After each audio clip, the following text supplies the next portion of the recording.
السلام علیکم. په تصویر کې چې کوم ماشوم ښکاري دي ته بیماری ده چې ته کنجنټل هایپوتایرایډزم.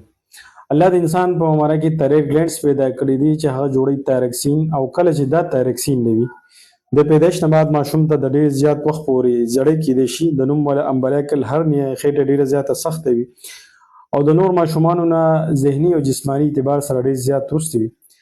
دا ماشوم د مسلو سره غل او کله چې موږ د تایرویډ فنکشن ټیسټ وکړو پای کې ټي سي د سلو نه سیوا او چې کله ورته تایرکسین سٹارټ شو د ماشوم ناسته هم شروع کړه خبرې هم شروع کړې او د تایرکسین د کمی د وجې چې کومې مسلې وي الله ولا هغه حل کړي. السلام علیکم، زما نوم سلیم دی، دا زما زوی دی، د نوم محمد ساحل دی.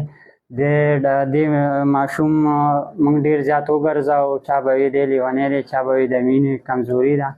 بیا موږ د ډاکټر صاحب له رالو، ډاکټر ابراهیم صاحب، ده راته یو ټیسټ ولیکه تایرویډ. هغې سره اوس ماشاءالله ډېر ښه شوی دی، یو ډبې ګولۍ دي هغه وله اوس ورکوو، اوس ماشاءالله ډېر ښه شوی دی.